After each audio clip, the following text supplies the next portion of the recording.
गुज़िश्ता 2 दिन से एक खबर ज़ेर गर्दिश है कि ईरान की आबदोज़ें ईरान पर होने वाले हमले में अमेरिका को ताबड़तोड़ जवाब दे सकती हैं। ईरान के पास मौजूद ये आबदोज़ें किन सलाहियतों की हामिल हैं? इनमें कौन-कौन से मिसाइल फ़िट किए जा सकते हैं और ये कैसे अमेरिका को जवाब दे सकती हैं? आमिर रज़ा से बात करते हैं। आमिर भाई, आपका ही एक वीलॉग था जिसमें आपने कुछ आबदोज़ों की बात की थी।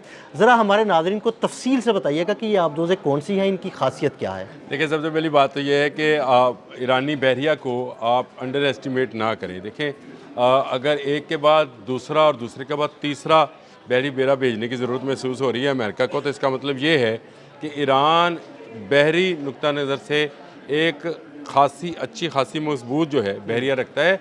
और गो के हमें जो है ईरान के मतलब उस तरह से आगाही हासिल नहीं होती है, लेकिन ईरान वो मुल्क है जो अपनी आबदोज़ें बना रहा है। देखिए, वो दुनिया से बंद है और दुनिया में टेक्नोलॉजी ट्रांसफ़र नहीं कर रहा। हमारे जहन में आता है कि यार तुर्की ये काम कर सकता है, हमारे जहन में आता है कि दूसरे कोई मुल्क काम कर सकते हैं। खुद पाकिस्तान भी अब आबदोज़ें जो हैं उसकी मेकिंग कर रहा है। जो चाइना से 3 आबदोज़ें आई और 3 यहाँ पर बननी है, तो इसका मतलब ये है कि टेक्नोलॉजी हम तक ट्रांसफ़र हो गई है। लेकिन ईरान जो है ना, टेक्नोलॉजी ट्रांसफ़र का कोई शोर हुआ ना कोई ऐसी जो है खबरें गर्दिश में आई, क्योंकि यूरोपियन मीडिया ने तो उसका बिल्कुल ही उसकी फ़ौजी ताकत का एक तरह से बायकॉट कर रखा है।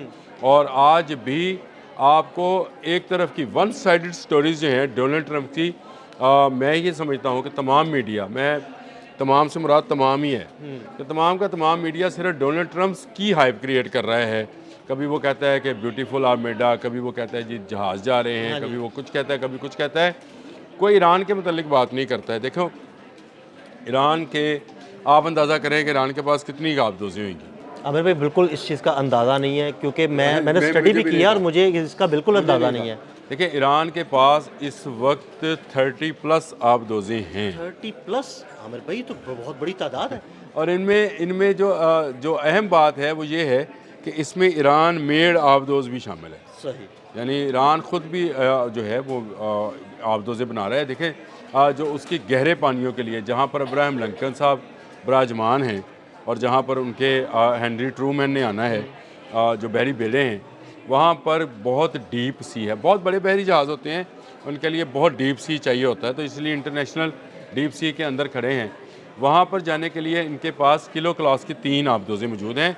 ये डीज़ल इलेक्ट्रिक जो है इंजन्स की हामिल हैं, जो गहरे पानी में 40 से 45 दिन सफ़र कर सकती हैं, रह सकती हैं। काफ़ी काफ़ी ये दिन है, बहुत, हाँ 40 से हाँ, ये 45 आप बात दिन। समझे, एक 40 लंबा से दौरान ही है। 45 दिन ये सफ़र करती हैं गहरे पानी के अंदर, और स्टेल्थ टेक्नोलॉजी है और खामोशी से सफ़र करती हैं। यानी ये पकड़ी भी नहीं जाएंगी। ये 30 में से 3 आपको बताई कि ये 3 मौजूद हैं। और जो लेटेस्ट इसमें इन्होंने इसको क्या कहेंगे, इनोवेशन की है, वो इसमें क्रूज़ मिसाइल्स नस्ब करेंगे। इससे पहले इसमें टारपीडो, जो जहाज़ को डुबोने के काम आते हैं, वो जो टारपीडो रिवायती हथियार है, लेकिन अगर टारपीडो। क्रूज मिसाइल नस्ब हो जाएंगे आमिर भाई, तो ये तो अब्राहम लिंकन को ले दे जाएगी। जी बिल्कुल, ले दे जाएगी, इंशाल्लाह ले दे जाए। मुझे तो इससे खुशी होगी कि ये 3 आबदोज़ें जो हैं, इनके नाम भी इन्होंने बड़े सोच समझ के ईरानियों ने रखे हुए हैं। एक जो है उसका नाम रखा हुआ है नूह। हज़रत नूह के मतलब आपको पता है कि उनकी कौम पर पानी से ही अज़ाब आया था, बिल्कुल। और वो बड़ी उन्होंने उन्होंने बहुत बड़ी कश्ती एक बनाई थी। यार्ड बनाई थी, उसी नाम पर इन्होंने नूह रखा। फिर यूनुस, हज़रत यूनुस अलैहिस्सलाम के, जो कि मछली के पेट में रहे, तो ये क्योंकि वो भी गहरे पानी में चली गई थी। अगर आपने वो कहानी सारी, सबको पता है, कुरान की कससुल कुरान के अंदर है, और वो गहरे पानी में चली गई, तो ये भी गहरे पानी में जाने वाली है, तो उससे। और तीसरा नाम इन्होंने अलतारक रखा उसका। अलतारक कुरान पाक की एक सूरह भी है, और ये अलतारक एक ऐसा तारा है जो दिल की तरह से धड़कता है। इसकी ऐसी आवाज़ आती है जैसे डोर के ऊपर आप नॉकिंग कर रहे हों, और ये दूसरे के दरवाजे पे नॉकिंग वाला मामला है। अलतारा का जिक्र इसलिए जो है करना ज़रूरी था। अब आ जाएँ, जो मैंने कहा कि ईरान अपनी आबदोज़ें भी डेवलप किए हैं उसने, और इसमें जो सबसे ख़तरनाक है वो गदीर के नाम पर है।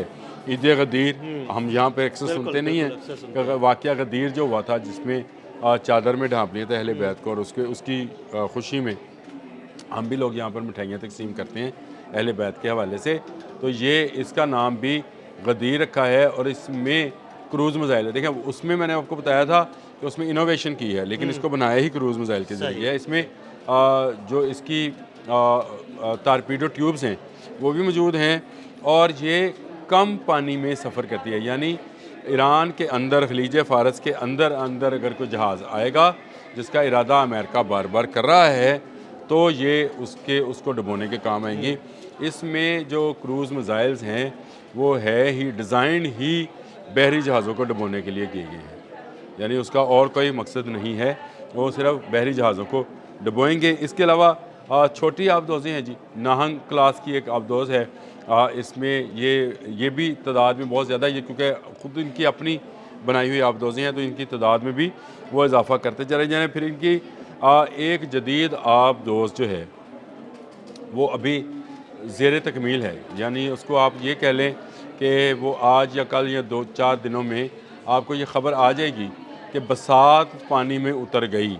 सही। ये बसात जिस दिन पानी में उतरेगी ये बहुत ख़तरनाक होगी, क्योंकि एक तो इसकी तादाद ज़्यादा होगी, दूसरा इसकी टेक्नोलॉजी ऐसी है कि इसको अमेरिकन आबदोज़ों को पकड़ना भी मुश्किल हो जाएगा, यानी उनके सेंसर्स, उनकी चीज़ें जो हैं वो इसकी स्टेल्थ टेक्नोलॉजी के आगे नहीं जाएंगी। ये इन्होंने टेक्नोलॉजी कहाँ से ली है या ख़ुद डेवलप की है, इस पर मैं भी अभी रिसर्च कर रहा हूँ कि बसात जो है ये क्यों इतनी अहम है। और ईरानी पासदारान इस्लाम जो हैं या ईरानी नेवी जो है वो ये कहती है कि ये हमारी फर्स्ट डिफेंस लाइन होगी। Very good. बसात, इसका नाम बसात बिछाई जाती है, जैसे इसकी तादाद का मैंने जिक्र भी इसलिए किया कि ये दुश्मनों के लिए एक बसात बिछाई जाएगी जिसमें आकर वो फंस जाएंगे। चक्रव्यूह कह लें, बसात कह लें, आप इसको कोई भी नाम, जाल कह लें, कोई भी नाम दे लें, लेकिन ये बसात नामी आबदोज़ जो है ये तकमील के आखिरी इतला तक, मेरे आने तक इतला तक, मेरी मालूमात तक कह लें, इतला क्या कहना, मालूमात तक कह लें कि ये तकमील के आखिरी मराहल में है। ये लॉन्च हुई तो शायद इब्राहिम लिंकन हो या हेनरी ट्रूमैन हो या बाकी उसके जहाज़ हों, वो तमाम के तमाम को पानी में पीछे हटना पड़ेगा। आमिर भाई, यानी खलीज फ़ारस से लेकर बहीरा अरब तक, दरमियान में खलीज उमान, दरमियान में आबनाए हरमज़, पानी कोई ऐसा नहीं जो इन आबदोज़ों से बच सके और कोई जहाज़ बच के उन पानियों में आ सके। देखिए, सबसे पहली बात तो यह है कि पासदारान इस्लाम या ईरान जो है ये अपनी मालूमात ही बहुत कम बाहर निकालता है। ये जो मैं बार बार कहता हूँ ना कि ढूंढना पड़ता है, सर्च करना पड़ता है, डीप सी उतरना पड़ता है, तब जाकर आपको ये मालूमात मिलती हैं। इसके अलावा हल कोई नहीं है हमारे पास कि ये ऐसी मिसाल जो हैं वो कायम करें। लेकिन ईरान से जितनी मालूमात बैरूनी दुनिया तक गई हैं वो जासूसी की वजह से गई हैं। लेकिन ईरान क्या कुछ करने जा रहा है, मैंने कल आपसे कहा था कि ये दूसरा, पहला सरप्राइज़ बॉक्स खोला, दूसरा खोला, आज मैं बसात नाम का तीसरा सरप्राइज़ बॉक्स खोल रहा हूँ आपके सामने कि ये तीसरा सरप्राइज़ बॉक्स है। देखिए ये किस दिन खुलेगा। मुझे लगता ये है कि आने वाले चंद दिनों में हम सुनेंगे कि बसात अपने जदीद तरीन मिसाइल्स के साथ, जो कि बड़े बहरी जहाज़ों को डुबोने के काम आएंगे, पानियों में उतर गई है और इतनी खामोशी से उतरी है कि उसकी जो गूंज है वो जहाज़ों को एक दफ़ा लर्ज़ा तारी करेगी। बहुत शुक्रिया आमिर रज़ा जी। बिल्कुल, आमिर रज़ा ने ईरान की आबदोज़ों के बारे में तफसील से आपको बताया। अदील अहमद और आमिर रज़ा को इजाज़त दीजिएगा। अल्लाह हाफ़िज़।